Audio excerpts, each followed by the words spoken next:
And I just started recording for all of our classmates who could not attend tonight.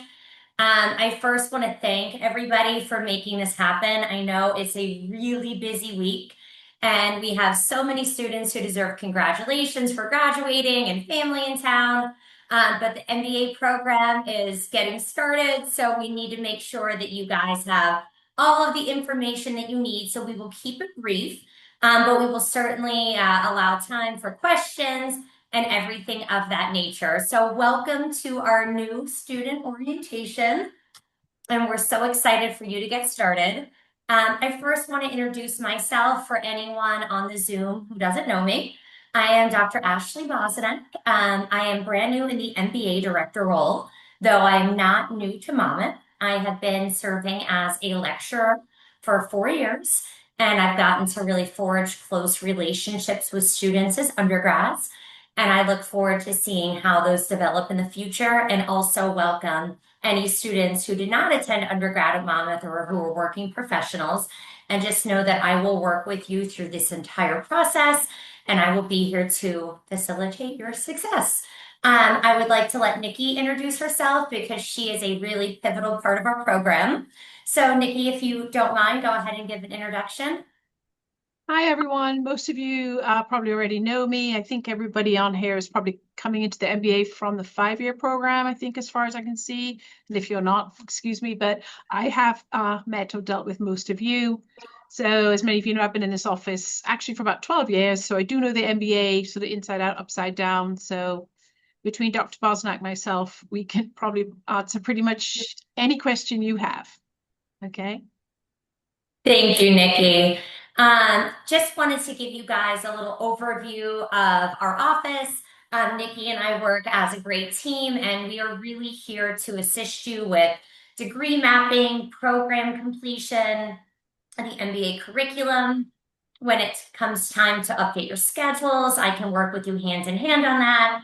And Nikki is certainly fantastic at piecing together all of those puzzles of how to build a course schedule that accommodates your needs. And we will get this done in an efficient manner that won't be stressful.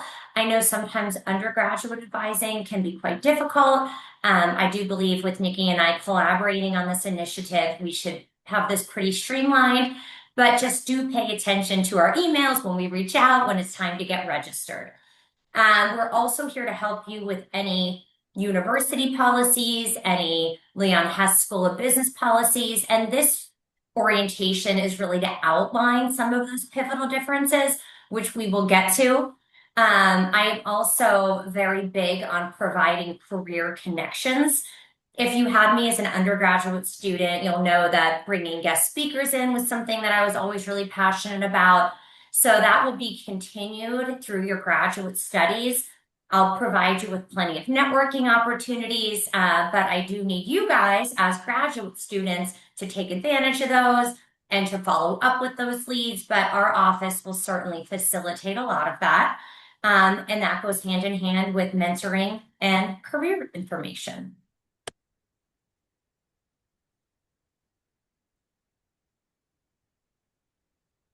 Just to give a brief overview of the Leon Hess School of Business, Dr. Uden is our acting dean. Some of you have also maybe had her for undergraduate studies, so she is in the dean suite.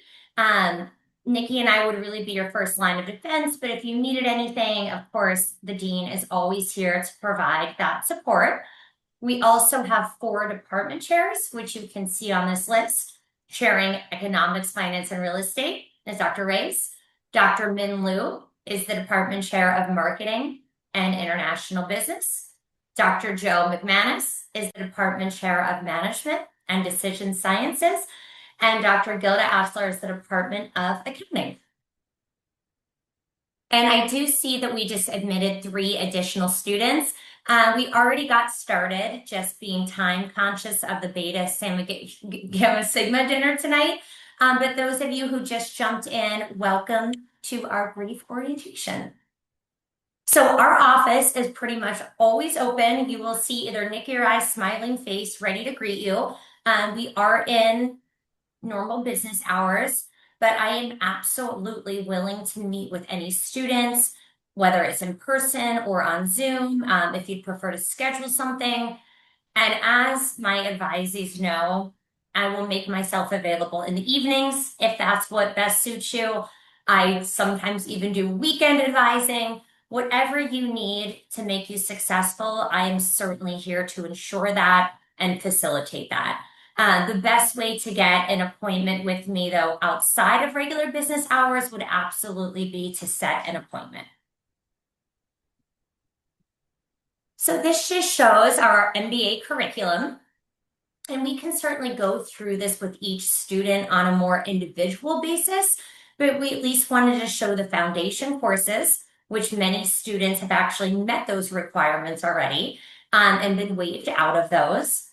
The program then has core requirements, which you can see here in this photo, and then other requirements in the data analytics realm where you can choose and customize just a bit, and also the global. Nikki, is there anything else you want to add at this point? No, obviously we're just showing the general MBA curriculum chart here. Some of you have chosen other pathways. Some of you might be in MBA with a concentration in management or in marketing or finance, but obviously the same rules sort of apply of the points that you see there about obviously, not having to, you don't have to do everything in one section before you move to another section. Many of you, as Dr. Bosnack said, have got waivers in place of the foundation. So you're going to be doing a combination of things from the core, maybe some electives, a data class, whatever. So the only class that we try to put in one spot is going to be strategic management, which at the grad level, yes, you took it at undergrad, but you're going to do it at grad level, and it's usually left to the very end or very close to it. Okay. Thank you, Nikki. And that is one really important distinction that you'll see from the undergrad versus graduate. In undergraduate studies, it's often a series of prerequisites, classes taken in a certain order. The MBA program gives you a bit more flexibility as far as not having to take things in certain steps or tiers once those foundation classes or waivers have been already completed. So we can certainly work with you to customize that.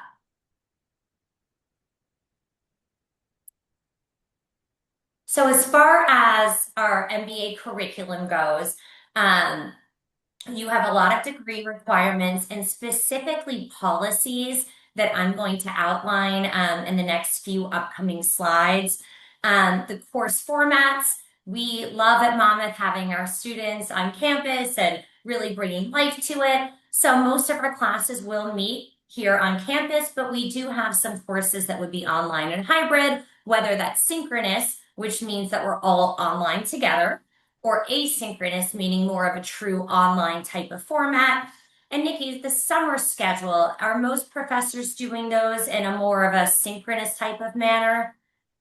Yeah, I mean, all of our summer classes are online. The majority are online synchronous, but one or two of you may have an asynchronous. There are one or two that are asynchronous in the summer. Amazing. And that really is discretion of the professor. Let's say it's a synchronous class, but then they may give you an asynchronous element, something to work on independently. So that would be something we always advise you to view the syllabus prior to the class starting and kind of investigate some of those other issues. Anything else here, Nikki, you'd like to add?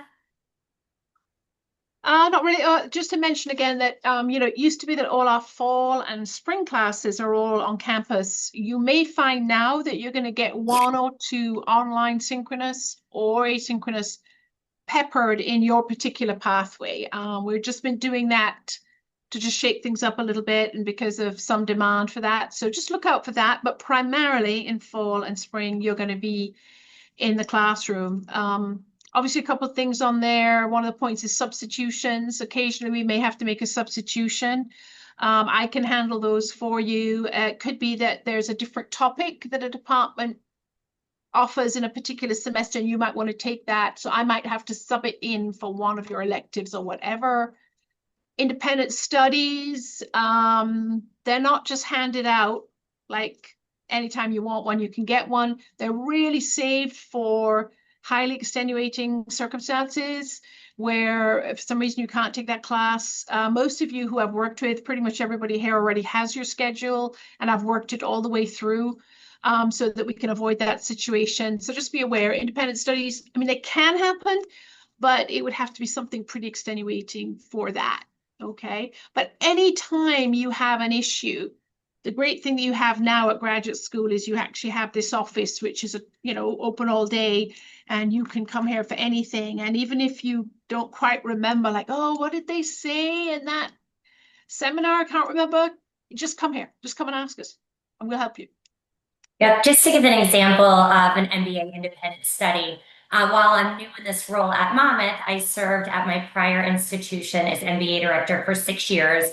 And it was not often that we would have independent studies, but sometimes opportunities presented themselves that we really found aligned very closely with our curriculum and was something that would really benefit a student. For example, the town of Lakewood, they were building a new park, and they were looking at development of the park and the zoning and the funding and the layout. And it really aligned well with the course the student had to take. The student got the opportunity to do that. We collaborated with the town. Another professor worked alongside of that student, and they brought that proposal to me. I networked with the professor. We talked to the town of Lakewood, and it was a really cool way of meeting all of the requirements of the class, but doing it in an independent study type of nature and a kind of substitution. So there's always room for that. But again, of course, the traditional classes are what we really want to see you in. But when something comes up and you think it could be something that we could investigate, bring it to us. That's why we're here. And I just saw we had another student join. So I just wanted to welcome you. We're glad you're here at this orientation. I am recording it, which we'll send out later. So students who did jump in late, you can simply go back and watch the playback. So as Nikki said, most of our students are already registered. And if you have any issues whatsoever with that, please reach out to our offices, and we can certainly help work all of those out. Our schedule is posted. Most of my students will go in through their self-service and see all of the courses, but we will sit down with you and work it out with you. This just visually shows what the courses look like. Any individual concerns, though, you can reach out. And I truly want to thank Nikki for all of her initiative and time she's taken with sitting down with each student and really developing this path.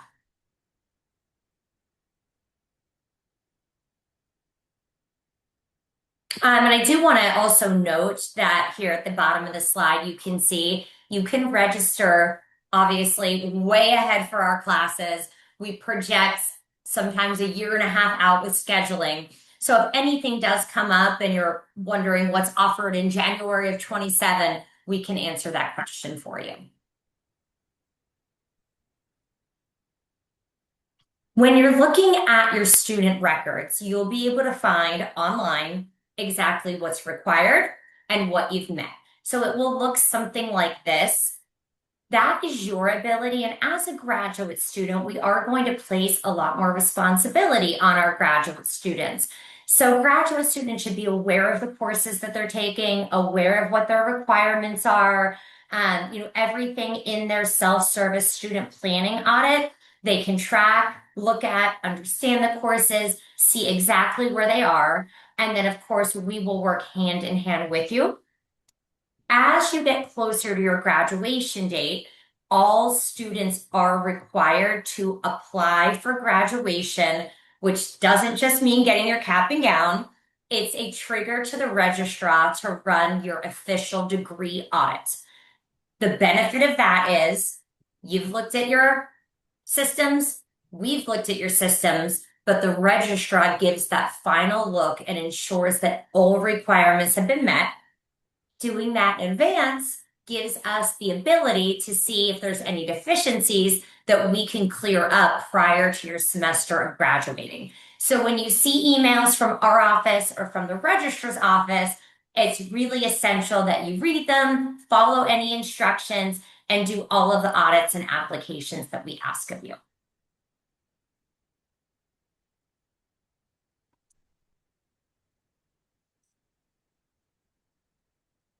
Every student at Monmouth has a student email.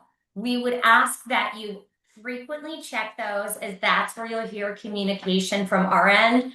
I know Nikki has been really amazing at also looking up students' personal email addresses and including them, which is wonderful. And we appreciate, especially as we get used to this program. And I know that was one strategy we utilized to get all of our students here tonight as well. But be sure you're checking that Monmouth email. Um, look at it all the time. And if you ever need me on email, you can certainly reach out as well.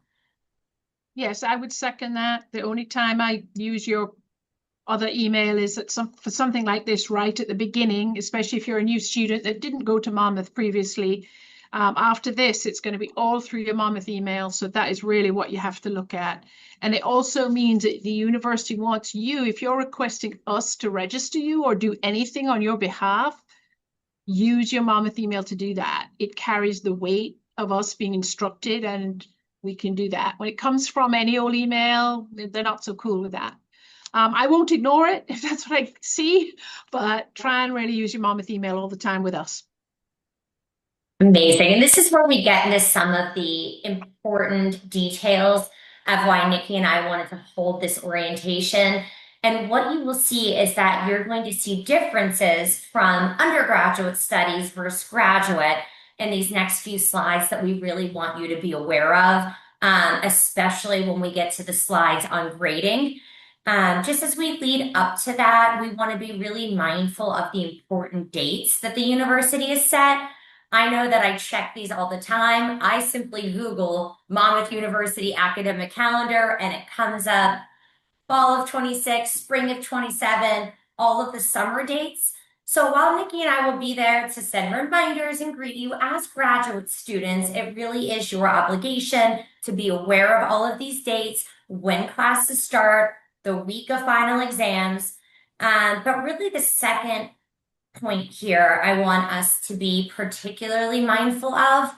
There is an add drop week, and we need to constantly be checking these academic calendars, making sure should we need to add an additional class, or perhaps once classes begin, you would like to drop one that we do before that deadline. If you were to wait to drop a class till, say, week 3, you can withdraw from it technically, but you cannot drop it, meaning that it still is tuition bearing. So it is really critical that if there's any changes during that first week, that we do it, we go into the system, we make it official, and that we don't miss those deadlines. There's next term A and B classes for some foundation courses. Most of the students in here have waivers, so I won't spend a ton of time on that, but if anyone would like to talk about that more on an individual basis, we're happy to speak with you about that. Your traditional MBA classes will follow your typical 14-week flow that you're accustomed to. If you are in a foundations class, let's say you have to take micro and macroeconomics, that might be 7.5 weeks of micro and 7.5 weeks of macro. And that's where you might see that term A and term B. But if you've already gotten all of your waivers, you can kind of tune that part out. As far as holidays, we will follow the Monmouth University calendar, which will show fall breaks, spring breaks, study day, and things of that nature. And the final point here on this slide is reinforcing the importance of running that audit, getting ahead of that prior to the semester that we graduate, and really ensuring everything is on track. Nikki, anything else that you'd like to add here? No, it just seems, it will seem odd to those of you, you're just starting the MBA and all of a sudden registrar is going to say apply to graduate. And you're going, well, wait, I just joined the MBA. And that's because once you've completed 18 credits of your degree program, they already think you're close to the end, even though MBA is a pretty big graduate degree. So once you see that, just click on the link they send you, and all they're asking for is the date you expect to graduate, which for many of you is going to be, if you're in the one-year program, is going to be May next year or possibly summer next year. So that's why you'll see it quickly. It seems a bit odd to be asked that the minute you start, but that's why. And the term A and the term B classes, as Dr. Bosnack said, many of you don't have those to take, but you just have to be aware if you're in a term B or what they call a pattern B class, Like maybe you have to take principles of marketing again. It's going to start halfway through the semester and run in the second 7 weeks of the 14-week semester. A pattern A class is in the first half. That would be like microeconomics or intro to management if it's something that you have to take. I will have built it into your schedule if you had one of those. So, but just remember it. Don't forget that you have that class maybe that starts halfway through. Okay. That's a good point because sometimes a student could not be Yeah. looking at the calendar and all of a sudden it's October and they Yeah. forget that And they it's now. forgot that oh wait, I had that half waiver foundation class. There's not many of you who'll have that because most of you that I see it here tonight are 5-year students and most of you have all of the waivers. So most of you it won't even apply because everything from here on out is regular 3 credit classes.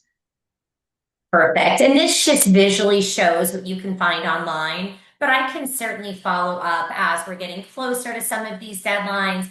I will also do my best to try to send you reminders. But again, as graduate students, we really want you guys being on top of it. Just showing some of the summer terms. This takes a look at our fall term. Fall does start a bit late, September 8th, due to the Labor Day holiday falling late. And you do see the late registration, drop ad, leave of absence, and those deadlines. So that's just visually showing you what we just described. These are some of the other portals that you should be familiar with, just showing how you get into WebAdvisor, what it looks like, registering for courses. If there's ever an instance where a student is having a hard time navigating these systems, certainly come in and see us and I can help you do that.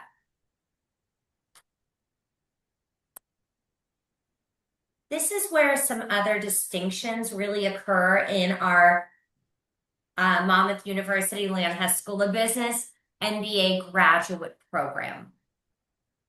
So when we're looking at our traditional grading scale, I know none of our MBAs in here would have ever earned a D, right? But there are no Ds in the graduate program. So what that means is if you're not thriving in a course and your scores are low, you might not expect to earn an F if you think you're in that 70-ish percentage range, but no, there are no Ds. So if you don't squeak by with a C, you're going to end up with an F for the course.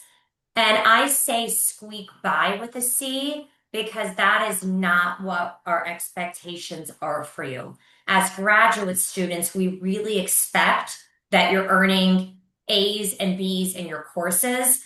And there are some pretty serious implications of not maintaining that GPA. So a couple of these procedures we wanted to ensure that you're aware of in advance because there are some results or ripple effects that can happen. So let's say you are to earn a C. You cannot earn more than 2 Cs in your entire MBA program. So 6 credits. If you are to earn that third C, that is now 9 credits of C, and the course must be retaken. So that's a really important thing that some students are not accustomed to with undergraduate studies, but it is our policy. So I am going to be your biggest cheerleader, and Nikki will be as well, and all of your professors, but it really is essential that you put in the time and dedication, take this seriously, complete all the requirements, abide by all the dates that your professors put on their syllabus, and keep those grades up. With that being said, you must earn a 3.0. So looking at it, if you have 1A and 1C in the fall, you're already at that 3.0. And if you're to earn another poor grade, we're already dipping below that. So if you are to dip below that 3.0 mark, we do put you on probation. That can cause serious results. If you were on probation for subsequent semesters, that could have results or implications with athletics. It could ultimately lead to program dismissal, which I have coming up in a few slides. So they really are serious consequences of not keeping up your GPA. I know you're all here because you are passionate about pursuing this degree. We accepted everyone because we believe in you and we know you can do that, but we need you to do your part and keep your grades up. If it is looking like you're not going to be successful in a course, so maybe we are halfway through the semester and we are feeling like we're at a point of no return. You've met with your professor. We're not seeing a way to successfully pass it. Nikki and I must hear from you because what we could look at, worst case scenario, maybe we've not yet hit the deadline to withdraw and we could dub you out of that course before you get that F, which will really be detrimental long term. And we don't want to see students on probation. We do not want to see students dismissed from the program. I replied to an email last night about a student that was dismissed because of 2 semesters of academic probation. And it was certainly an email that I did not enjoy responding to. If you are dismissed, you would have the opportunity to appeal that. And that is something that I'll be working with the student on. But let's keep up the grades. If we don't believe it's possible, we could always look at W options. And I'll certainly let Nikki chime in on this as well because she's really well versed in this and has really trained me in all of these new policies. Anything else you want to add to that, Nikki? No, other than that, I know this sounds a bit like doom and gloom right here, but I will say that this happens very, very rarely in our program. We're usually very good at bringing in students like yourselves who have absolutely no problem in maintaining a 3.0 around the 3.0 or much higher and get through the program. It's just that these are different to the undergrad, and we need you to know them now. One of the things you'll hear a lot sometimes in the classroom is as soon as somebody gets a C, everybody goes, oh, you're going to get kicked out of the MBA, you can't have a C. Not true. As Dr. Bosnack showed you, you can have a C. It's much more about what it does to your GPA. So if you're a 2.8 and you get a C and now you're at a 2.5, we're good. There's no probation, there's nothing. However, if you're running like a 3.1 and you get a C or 2 Cs and suddenly you're at 2.8, the university automatically puts you on probation. And it seems harsh, but the reason for that is we can't award you the degree legally unless you have 3.0 at the end. And if you only have 2 more classes to go, we have to do the math to see whether if you got two A's, will it bring you back above 3.0 so that you can get the degree? If you were for some reason really knocked down to a 2.6 and there's no way of getting back, we're not going to have you continuing to take classes and put in time, effort, and money into a program where it's not even possible for you to be awarded the degree. That would be unethical. So this is why that probation and those flags go up so quickly. And remember, most of you, because you've got a lot of foundation waivers, you're only taking 12 or 13 classes in the MBA. That's not many classes that we're averaging for that cumulative GPA. So that's really why that all happens. But as I said, it happens really rarely, but just keep that in your mind. Just if you feel like, take the time to work with a professor, take the time to do, whatever it takes to push it up that little bit. Or if you're really not thriving in a course, take the withdrawal. You can withdraw up to 2/3 of your way through that class, through that course. It's far better to have a W on your transcript than an F. Far, far better. And an F is going to be calculated into GPA, and that's an F will certainly bring that GPA very quickly below 3.0. You can then replace the grade by being allowed to retake that class.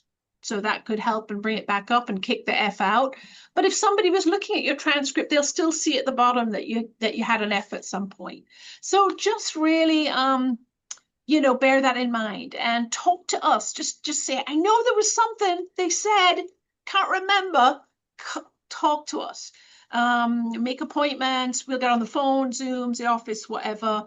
if you're coming to class here at 6:30 and you want to meet at 6:15, we'll meet at 6:15. We'll be here. So just do that. But it does sound like doom and gloom. And the fact is that very, very, very few people have these situations, but we need you to know them. Okay. Absolutely. And I think that is well said, Nikki, because we accepted you because we have full faith in you and we Yeah. know you're going to do great. And this week, as commencement's approaching, I'm going to be clapping for you and Nikki's going to be clapping for you and we're going to be watching you graduate. So this is something that we go over procedure wise, because like Nikki said, we don't want to be unethical. We don't want to be charging you tuition if we don't believe you can succeed. I don't anticipate these problems, especially from this group, and given that I personally know you. So we know you've got this, but we just do want you to be aware that entering into the MBA program should be taken a bit more serious than undergraduate studies. And we really hope that we don't have to, ever even have these conversations again. If you do have to leave the program, perhaps for a leave of absence, we can certainly put your degree on pause. You'll just have to make us aware of that.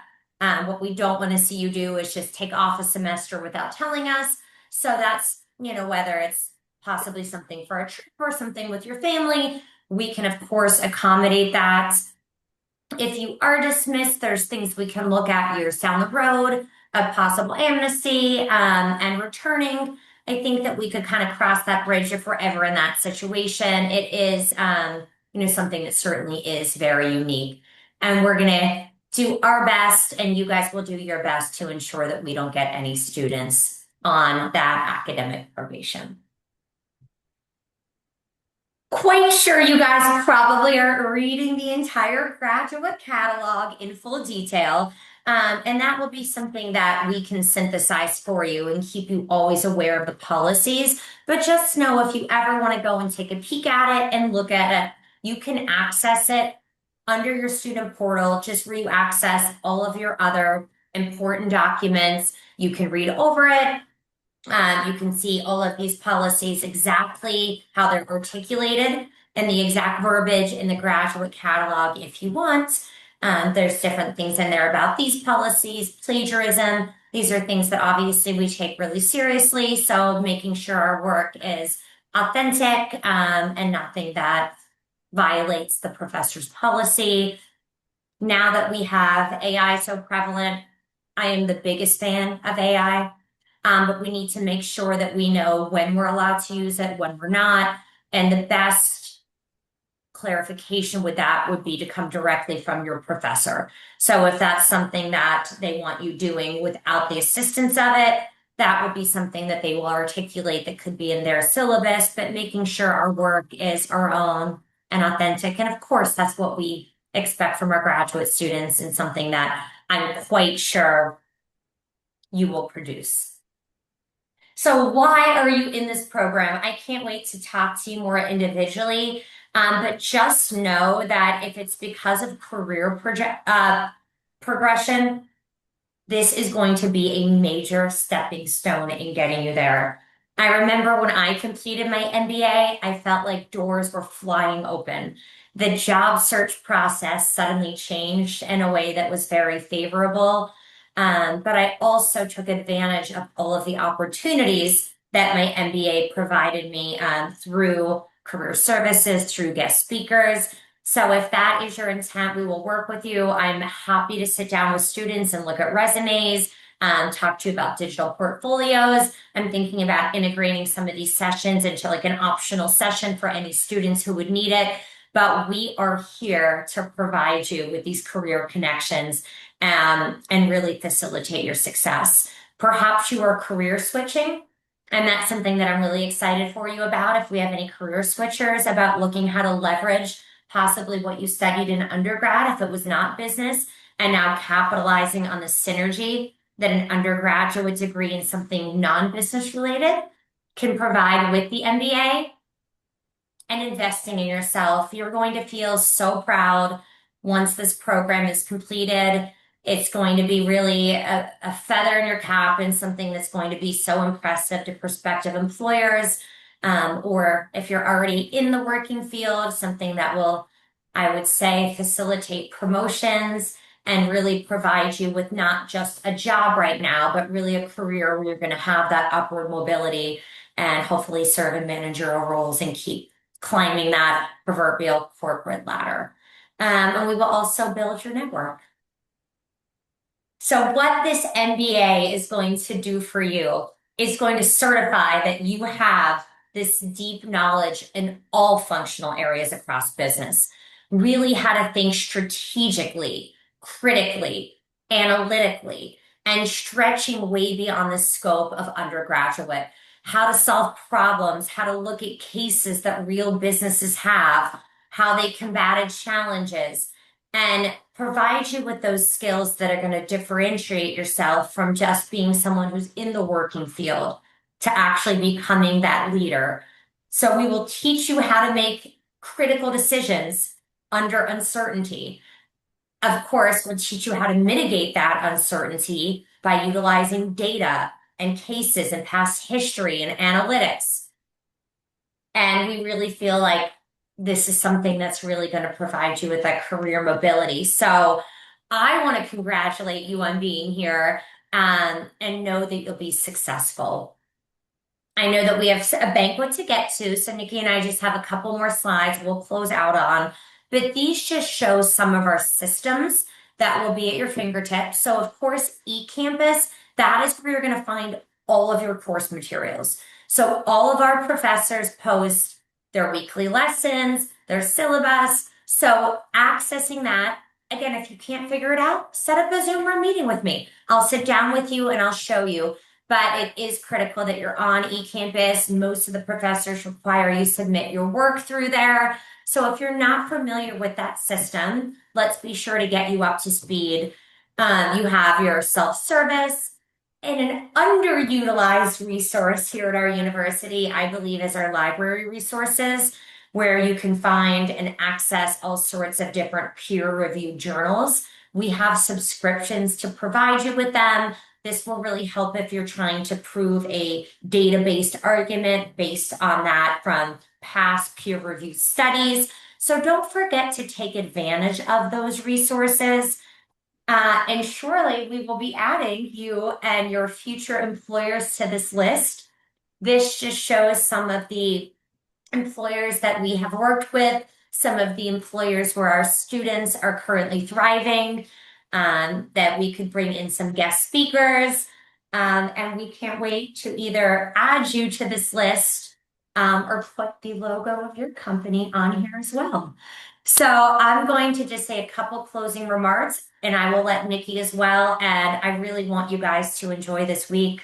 All of the celebrations, commencement ceremonies, and banquets. I congratulate you all if you're partaking in those. And I can't wait to work hand in hand with you. I'm really here to facilitate your success. And this is probably the most negative or policy driven you will ever hear me, for those of you who know me, but I just wanted to ensure you were aware of it. But I know that you're going to be a huge success, and I am here to help with that every step of the way. So please don't be a stranger. Reach out if you need anything at all, and then I'll turn over to Nikki for some closing remarks. Well, if anybody has any questions, feel free to ask, or certainly email us or contact us any way that you like in the days ahead. We're happy to help, as I think we've really pointed out. So I know that many of you are just finishing one degree and starting another, but exciting times. You know, in another year you'll be at another graduation, so that's a good thing. Yeah, with your graduate degree. So. Yeah, it's a whirlwind right now. Yeah. Thanks for taking the time. All right, everybody, enjoy this week. If you will be at the undergraduate Monmouth graduation and the Leon Hess School of Business, you will see me beaming from the audience to congratulate you all. And I can't wait to work with you personally. So thank you, Nikki, for your time. And thank you for always working so closely with the students. No problems. All right, guys, have a good night. Please reach out if you have any follow-up questions. Thank you. Thank you. Thank you very much. Thank you. All right. You need